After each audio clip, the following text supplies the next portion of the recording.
오늘이 빌립보서 강의 7번째인가요? 빌립보서 2장 지난 시간에 11절까지 했습니다. 오늘은 이제 12절, 13절 두 구절을 가지고 공부를 하도록 하겠습니다. 먼저 읽고 시작하겠습니다. 그러므로 나의 사랑하는 자들아, 너희가 항상 복종했던 것처럼 내가 있을 때뿐만 아니라 내가 없는 지금도 더욱더 두려움과 떨림으로 너희 구원을 온전히 이루라. 이는 너희 안에서 역사하시는 분은 하나님이시기 때문이니 그분은 너희로 그분의 선한 기쁘심에 따라 뜻을 두고 행하게 하시느니라. 이 구절이 이제 많은 논쟁을 일으키고 있습니다. 본문의 이 말씀이 그 자체가 좀 너무 깊어서 역사적으로 이제 많은 그런 논쟁을 촉발했던 아주 중대하고 흥미로운 구절일 뿐만 아니라 또 보편적인 그리스도의 삶을 가장 완벽하게 아주 요약해 놓은 그런 구절이기도 합니다. 이것은 바울의 서신서에서 자주 등장하는 완벽한 이 그림이기도 합니다. 바울은 이제 전체적인 그 내용을 반복해서 짚어가면서 그리스도의 삶을 요약해서 표현하고 했는데 이 구절이 그 중에서도 가장 함축적인 그런 구절이라고 할 수가 있습니다. 자, 이 두 구절은 그리스도인의 삶에 대한 실제적인 문제에 직면하게 해준다는 점에서 마땅히 연구할 가치가 있다고 봅니다. 그러나 무엇보다도 이 구절을 고찰하는 이유는 이 강력한 선포를 제대로 이해하게 될 때 그리스도인으로서 살아가는 데 필요한 큰 위로와 또 격려와 이 도전을 이제 확실히 이제 받을 수 있기 때문입니다. 이렇게 강력하고도 이제 울림을 주는 그런 말씀을 생각하는 것만큼 경외감을 불러일으키는 그런 일도 별로 없을 거예요. 자, 그러나 이 말씀은 이제 더는 이런 경험을 하지 못하는 것처럼 보이는 우리 시대의 전반적인 문제에 대한 비판입니다. 특히 이제 기독교회에 대한 최종적인 비판이 아닐까 그런 생각을 해봅니다. 오늘날은 신학적인 문제에 직면하기를 매우 싫어하죠. 그래서 이제 설교를 그저 우리를 좀 토닥거려주고 격려해주는 그런 말이나 실질적이고 또 심리적인 좀 좋은 점으로 여기는 그런 경향이 많기 때문에 이것이야말로 큰 비극이 아닐까 그런 생각을 해봅니다. 오늘 이런 중대한 주제에 필연적으로 수반되는 그런 논쟁을 피하고자 하는 그런 이유로 이 주제를 다루지 않는 그런 현실이 참으로 안타까울 뿐입니다. 이제 이 구절을 좀 최대한 좀 잘 살펴보고자 합니다. 우리는 세 가지로 이 본문에 접근할 수가 있는데요. 첫째 이제 일반적인 방식이고요.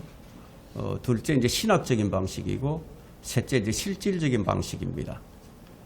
먼저 이제 일반적인 차원에서 이 주제를 살펴보도록 하겠습니다. 12절의 서두에 그러므로라고 말하고 있죠. 그러므로. 그러므로 이 말은 앞뒤를 연결하고 있으므로 전체 맥락을 좀 잘 살펴봐야 하겠다. 그런 의미가 있겠죠. 전체 맥락을 볼 때 바울의 관심은 어디에 있었냐면 신학에 있지 않았어요. 이 구절은 그리스도인으로서 합당하게 살라는 실제적인 호소를 하고 있는 겁니다. 바울은 사실상 이제 1장 말미에서 실질적인 그런 권면을 시작을 했죠.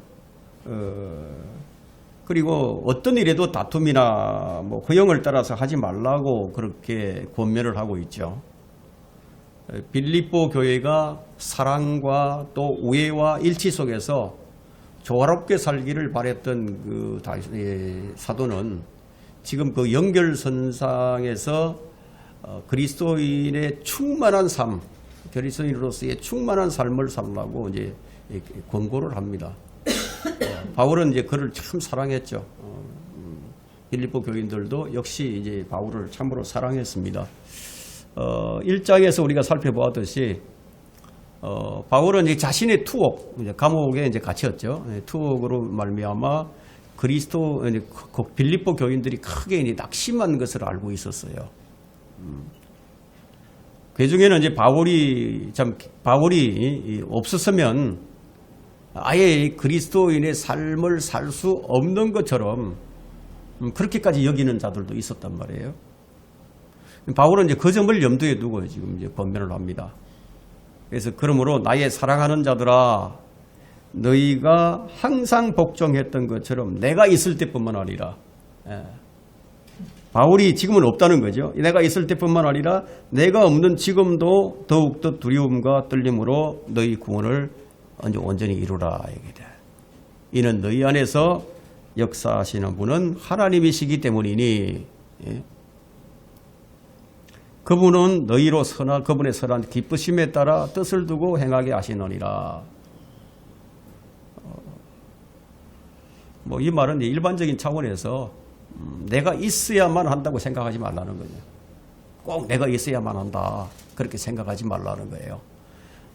바울이 이제 나는 하나님의 은혜로 너희에게 복음을 전하는 그런 어떤 특권을 누렸고, 또 너희를 가르쳐주고 또 너희를 세워주고 또 너희의 행보를 이게 정해줄 수는 있었다. 그렇지만 바울이라는 사람을 중심으로 해서 너희의 새로운 삶을 바라봐서는 안 된다. 이제 그런 말을 하는 거예요. 내가 너희에게 지금 갈 수 없다고 해서 만사가 다 끝난 것으로 생각하지 말라는 거죠. 인간적인 생각을 하지 말라는 거예요. 결과적으로는. 너희는 구원을 선물로 받았지 않았느냐. 나도 구원을 받고 너희도 구원을 받았다. 그러므로 여기서 너희가 받은 구원을 두렵고 떨림으로 이루라 이런 말을 하고 있는 건데요. 그러면 나타내라, 드러내라 이런 말을 하고 있는 거예요. 내가 너희와 함께 있어야만 하는 것이 아니다. 왜냐하면 이는 너희 안에서 역사하는 분은 하나님이시지 바울이 아니라는 거예요. 바울이 행하는 것이 아니라 하나님께서 행하신다. 내가 있거나 없거나 상관이 없다는 거죠. 이것이 이 말씀에 담긴 의미예요. 중요한 분이 하나님이시다. 하나님께서 너희와 함께 계신다. 하나님이 그들 안에서 일하시며 그분의 뜻대로 행해 가신다는 거예요. 중요한 점은 이 사도와 교사들은 우리를 돕는 그런 귀한 존재이긴 하지만 핵심적인 것은 아니라는 겁니다. 모든 선생과 설교자가 침묵을 하고 모든 교사가 다 사라져버린다 해도 궁극적으로는 아무런 문제도 되지 않는다는 거예요. 자, 이것이 기본적이고 아주 중요한 사실입니다. 교회사 기간 동안에 이 영적 지도자들이 엄청나게 많이 죽음을 당했죠. 그야말로 완전히 멸절되는 그런 시들이었지만 그렇지만 복음은 사라지지 않았어요. 성경이 말씀하시기를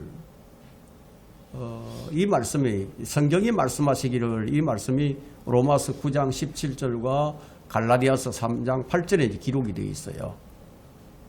성경이 파라오에게 말씀하시기를, 성경이 아브라함에게 말씀하시기를, 성경이 친히 말씀하신다는 거죠. 그러니까 하나님은 지도자가 침묵을 하고 멸절이 된다 하더라도 또 다시 사람을 일으키시는 분이에요. 사람에게 맹목적인 의존성이나 애착을 보이지 말라는 거죠. 그럼에도 불구하고 사람을 의존하고 사람에게 애착을 두는 그런 그리스도인들이 참 많이 있습니다. 그런 사람을 의존하게 되면은 쉽게 무너져 버리죠.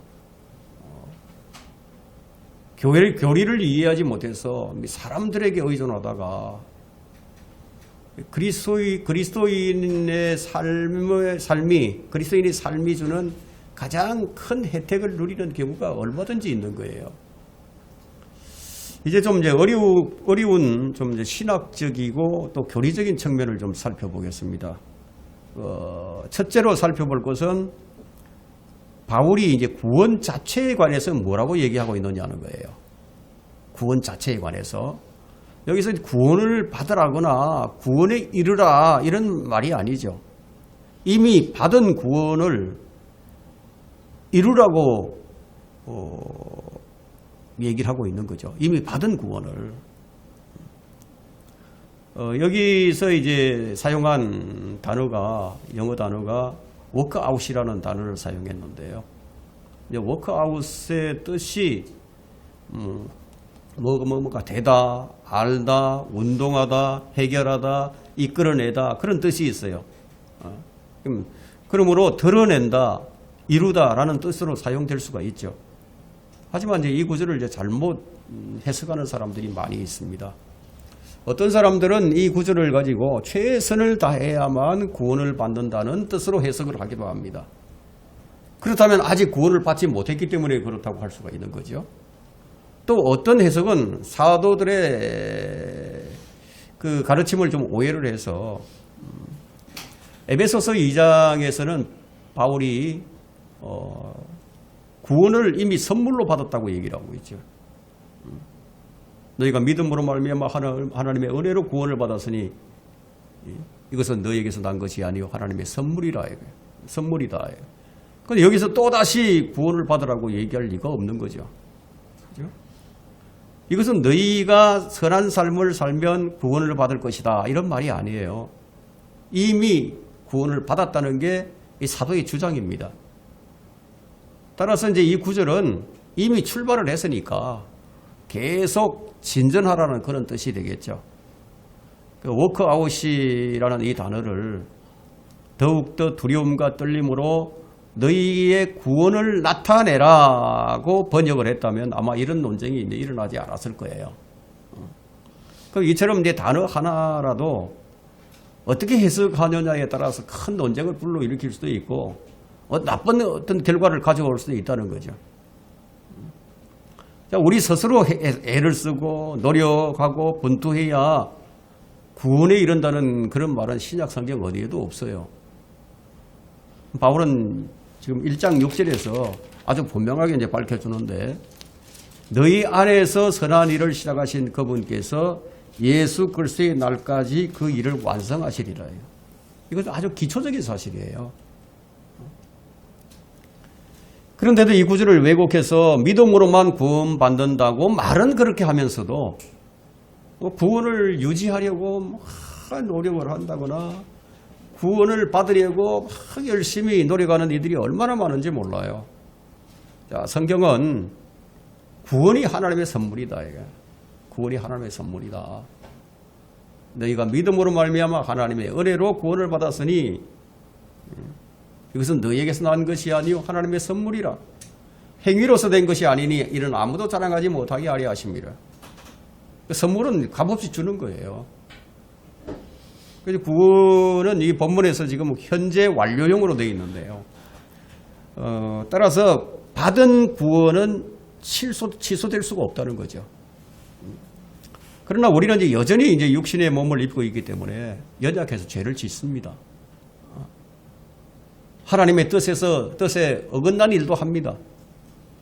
그러나 현재 완료형으로 구원을 받았으니라고 여기에 써져 있기 때문에 다시 구원을 받아야 한다거나 구원을 유지해야 한다거나 하지 않는다는 거예요.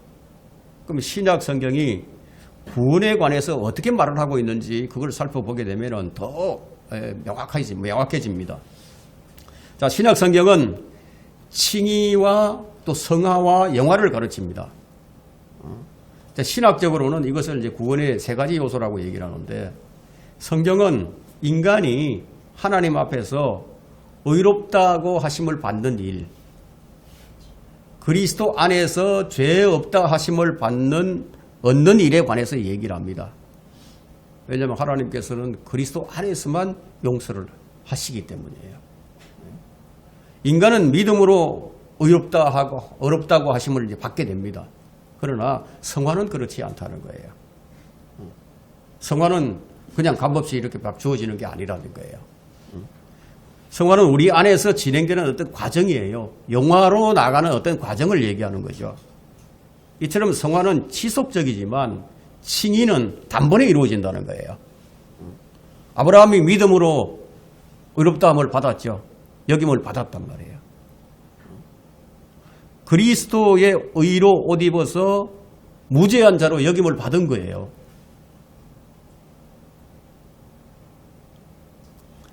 그러나 이 성화는 우리 안에 그리스도의 형상이 이루어져 가는 거예요.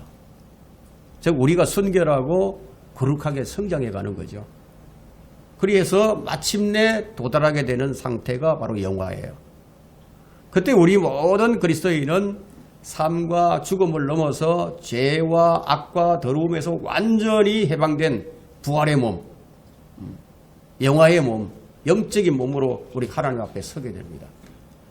이 날이 바로 우리의 휴거의 날이죠. 육신의 타고난 몸으로 심겨져서 영적인 몸으로 일으켜지는 날이에요. 우리가 흙으로 만들어진 흙으로 만들어진 자의 형상을 입은 것 같이 하늘에 속한 분의 형상도 입으리라고 고린도전서 15장 49절에서 분명히 이제 얘기를 하고 있죠. 그래 마침내 영화로워지는 겁니다. 지금 우리는 이 성화의 단계에 있는데 실제로 구원에는 이 세 가지 요소가 다 포함되어 있는 거예요. 다른 측면에서 말씀드리자면 우리 그리스도인은 어떤 의미에서 이미 구원을 받았죠. 또 다른 의미에서 장차 우리가 구원을 또 받게 된다는 거예요. 이것을 성경에서 몸의 구속이라고 부르고 있습니다. 몸의 구속. 로마서 8장 23절이나 에베소서 4장 30절에 몸의 구속이다. 지금 우리는 이제 몸의 구속을 기다리고 있는 중이에요.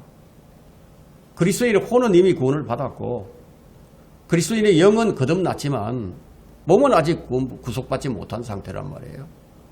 그러나 베드로전서 1장 5절에서 뭐라고 얘기하고 있죠? 지금 우리는 몸의 구속의 날까지 하나님의 능력으로 보호를 받고 있다고 얘기를 합니다. 하나님의 능력으로 보호를 받고 있다. 너희는 마지막 때에 나타내려고 예비하신 구원을 얻기 위하여 이 예비하신 구원을 얻기 위하여 믿음으로 말미암아 하나님의 능력으로 보호받고 있느니라. 이것이 몸의 구속을 얘기하는 겁니다. 바울이 여기서 이제 구원을 온전히 이루라고 말하는 것은 칭의가 아니라 성화예요. 우리가 의롭다고함을 받았으니까 거기에 좀 걸맞게 살라는 거죠. 이 점을 아는 것이 중요합니다. 사도의 관심은 이미 받은 새로운 생명의 삶을 완성하는 데 있지 도달하는 데 있지 않아요. 이미 받았으니까 그렇게 살라는 거죠. 그래서 두렵고 떨림으로 너희의 구원을 이루라, 나타내라 이런 뜻이에요. 그건 무슨 말이냐면 구원을 입증하라는 거죠. 입증하라. 너희 안에 있는 생명의 꽃을 피우고 열매를 맺어가라는 거죠. 성화는 이처럼 이제 능동적입니다. 그러나 인간의 역할을 아주 수동적으로 생각하는 사람들이 많이 있어요.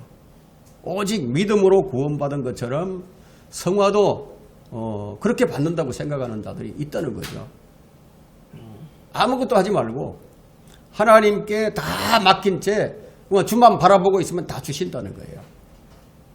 그러한 잘못된 태도에 대한 답변이 바로 이 구절입니다. 두렵고 떨림으로 너희 구원을 완전히 이루라, 완전히 나타내라, 드러내라. 바로 이 지점에서 이제 교리의 혼선이 이제 빚어지는 거예요. 나의 노력과 행위로는 그리스도인이 될 수 없다는 말이 맞지만 다 맡기고 나는 가만히 앉아서 아무것도 안 해도 된다. 그런 얘기가 아니라는 거죠. 그리스도인은 구원을 받기 위해서 일을 한다거나 구원을 유지하기 위해서 일을 하지 않고요. 구원을 받았기 때문에 일을 하는 거예요. 이미 하나님의 사람이 되었기 때문에 그러니까 그 일을 하는 겁니다. 근데 그 일이라는 것이 우리 안에서 이루어지지 않는 이상 밖으로 이루어내지 못한다는 사실에 우리가 유의해야 됩니다. 왜냐하면 너희 안에서 역사하시는 분이 하나님이시기 때문이라고 말씀을 하고 있기 때문에 우리 안에서 역사를 하신다는 거죠. 하나님은 우리를 통해서 일을 하시면서 그분 자신의 영광을 위해서 열매를 맺게 하신다는 거예요.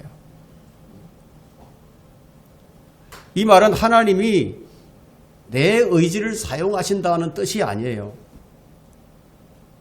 그분은 내 의지와 상관없이 그분이 기뻐하시는 뜻을 행하신다는 그런 의미가 아니다 이게. 자, 우리는 오직 그리스도인이 되었기 때문에 하나님의 은혜로 그리스도인이 됐기 때문에 오히려 내가 가용할 수 있는 힘과 노력을 다해서 선을 행해야 한다는 거예요. 따라서 그리스도인이 되었다는 것은 이렇게 행할 수 있는 그런 어떤 신분을 획득을 했다는 거예요. 신분이 되었다. 근데 성경은 이렇게 말씀하고 있죠. 너희는 마음을 다하고 혼을 다하고 생각을 다해서 주 너희 하나님을 사랑하라. 내 이웃을 사랑하라. 나의 마음과 혼과 힘과 생각. 그 뭐죠? 그러면 나의 전부죠. 나의 전부를 가지고 그분을 사랑하고 형제를 사랑하라는 거예요. 이것이 성경의 말씀입니다. 뭐 가만히 있어서 된다는 게 아니죠.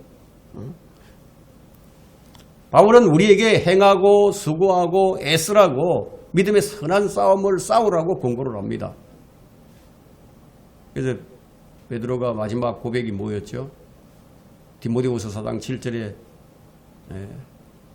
나는 선한 싸움을 싸우고 달려갈 길을 마치고 믿음을 지켰다 이렇게 얘기합니다. 근데 우리도 이렇게 해야 된다는 거예요.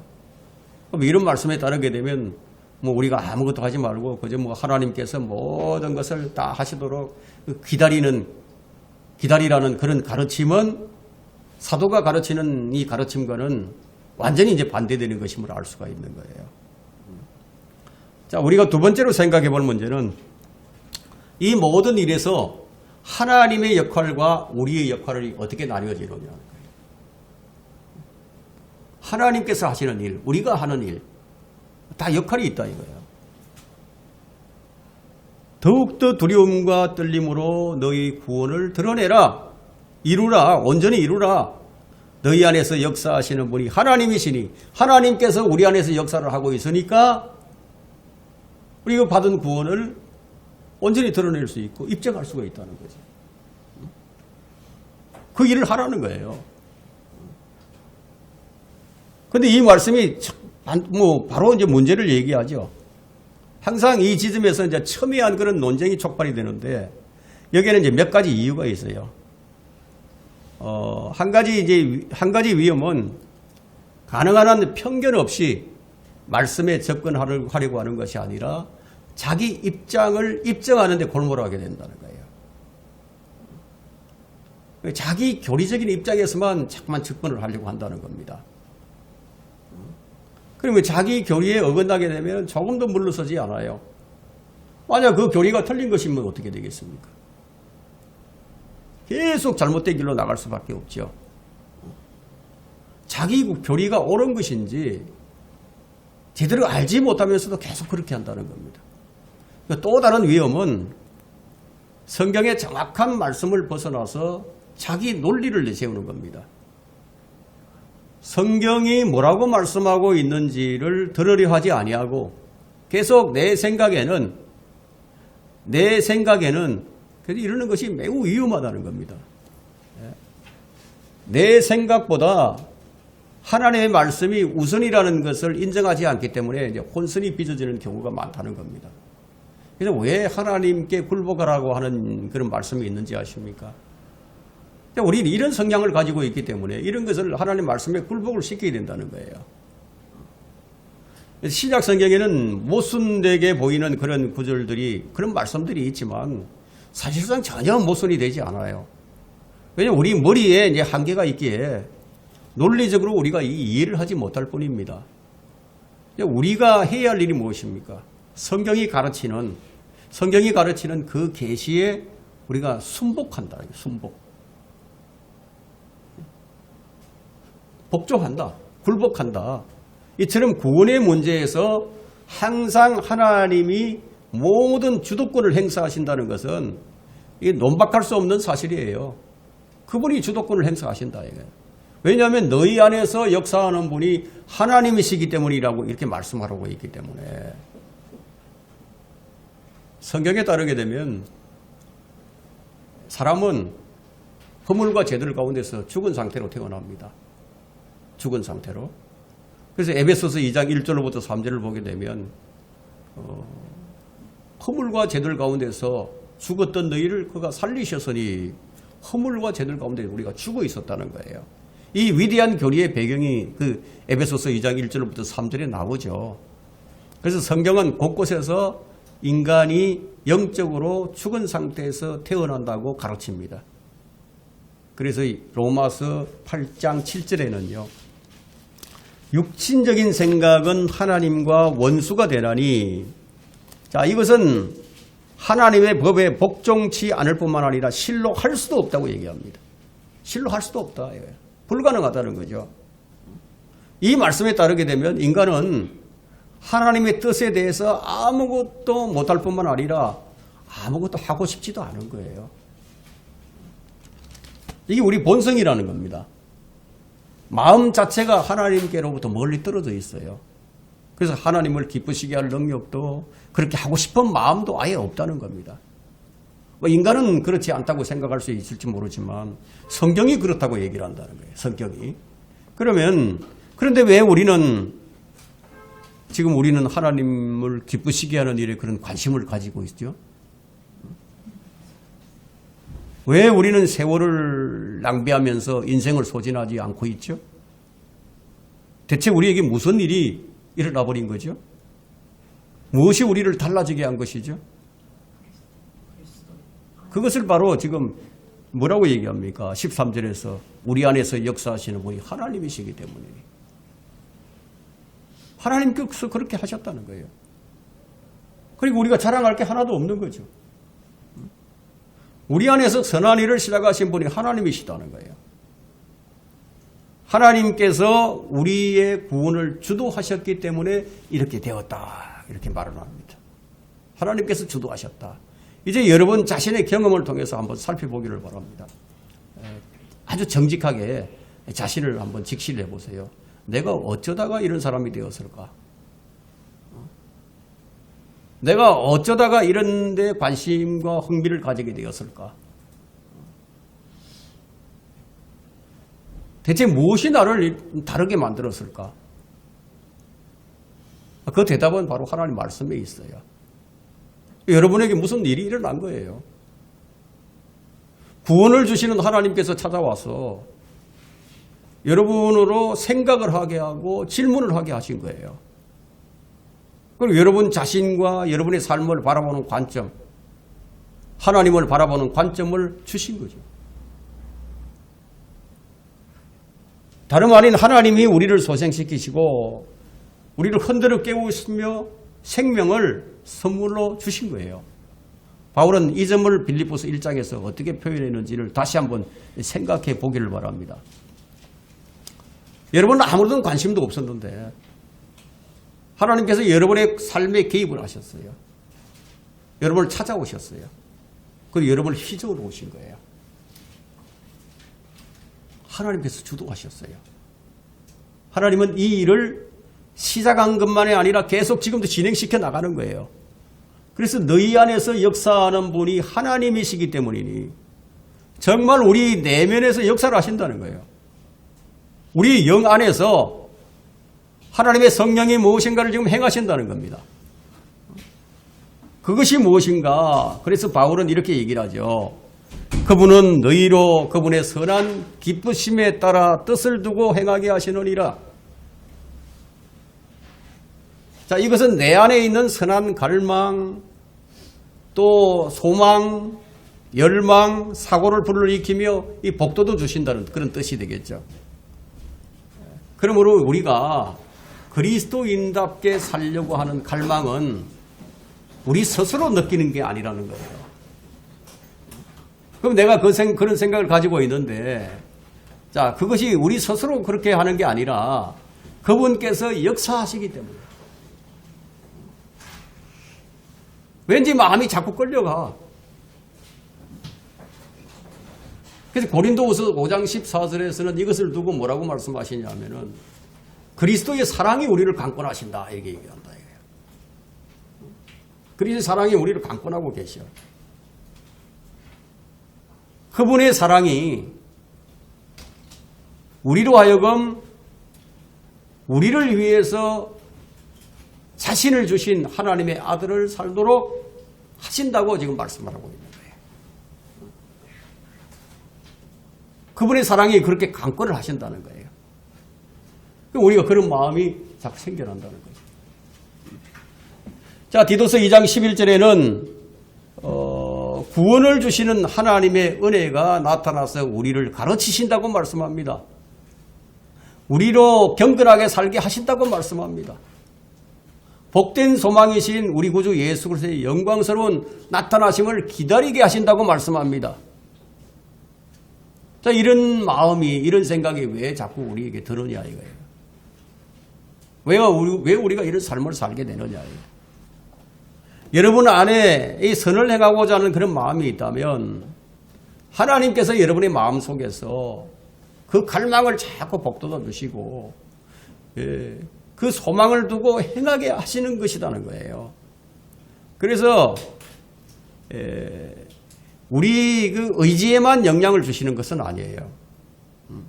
세상에서 숨을 쉬고 사는 일에도 그분의 영향이 있는 거고 그분은 우리의 힘이 되시죠. 처음부터 끝까지 하나님이 주도하신다는 그런 뜻입니다. 하나님이 시작을 하셨고 또 하나님께서 지속을 시키고 계시고 또 하나님께서 그 일을 완성하신다는 거예요. 그런데 우리 인간의 생각은 이렇잖아요. 하나님께서 그렇게 다 하시는데 그러면 하나님께서 다 하시지 우리에게 왜 또 직접 행하라고 하는 것은 이게 지금 모순이 아닌가 이런 생각을 할 수도 있겠지만 그렇지 않아요. 하나님은 우리 안에 이런 갈망과 힘을 주시면서 이 일을 이제 하게 하시는데 다시 말하면 주님은 우리 안에서 주인으로서 우리 주인이 되셨다. 우리 주인으로서 그분의 사랑으로 이제 강권을 하시면서 우리를 이제 완성해 나가시면서 우리를 통해 그분의 큰 목적을 이루어 가신다는 거예요. 우리를 통해서 그렇게 이루어 가신다. 이것은 이제 우리를 강제로 움직이신다는 그런 뜻이 아닙니다. 하나님께서 우리를 강제로 움직이지 않아요. 어떤 특별한 경우에는 그런 게 있긴 있지만 하나님이 하시는 일은 우리의 의지를 설득하고요. 자, 우리에게 거룩한 갈망을 주심으로써 이런 일들을 하게 만드신다는 거예요. 여기에는 본질적인 어떤 모순이 없잖아요. 하나님께서 이렇게 주도권을 행사하신다는 겁니다. 하나님이 일하시는 이유가 무엇입니까? 그분의 선한 기쁘심에 따른 뜻이 있기 때문이다. 자, 이것이 신약 성도들의 특권입니다. 우리가 어떻게 이런 사람이 될 수 있었을까? 그에 대한 해답은 오직 하나, 그분의 은혜다. 그분의 은혜다. 마지막으로 문제는 그리스도인으로서 살려고 하는 그런 의지가 있음에도 불구하고 우리가 약하다는 거예요. 매우 연약하다는 겁니다. 에너지도 능력도 없다는 거예요. 그러니까 이제 바울은 뭐라고 얘기합니까? 그분이 이 일을 할 에너지도 주신다고 말씀을 하십니다. 그것은 너희로 그분의 선한 기쁘심에 따라 뜻을 두고 행하게 하시느니라 말씀하고 있기 때문에 행할 수 있는 능력도 주신다는 거죠. 갈망만 하게 하시는 게 아니라 바라게만 하시는 것이 아니라 원함만 갖게 하시는 것이 아니라 힘도 주신다는 거예요. 하나님께서는 자신이 시작하신 그 일을, 그 과정을 계속 이끌어 가시는데 그리스도의 날까지 그 일을 완성하실 것이라고 빌립보서 1장 6절에 말씀을 하죠. 그러면 두려움과 떨림으로 너희의 구원을 온전히 드러내라, 이루라, 이런 말씀은 무슨 뜻이죠? 궁극적인 뜻은 구원의 여부에 대한 두려움을 의미하지 않는다는 사실입니다. 구원이 떨어졌다, 구원에서 떨어졌다 갈까봐 이런 의심, 그런 두려움을 의미하는 것이 아니라는 겁니다. 이 말은 뭐냐 하면 일종의 이제 경외감과 경건의 두려움을 가지라는 뜻이에요. 하나님께서 우리 안에서 역사를 하시면요, 구원은 이미 보장된 것이잖아요. 자, 이렇게 해서 우리는 이제 이 영광스러운 구원의 교리를 다 살펴봤습니다. 이제 한 가지 질문으로 이제 말씀을 정리하도록 하겠습니다. 하나님께서 여러분 안에서 역사하고 계시는 것을 여러분들이 지금 의식을 하고 있습니까? 이것이 왜 중요하냐면요.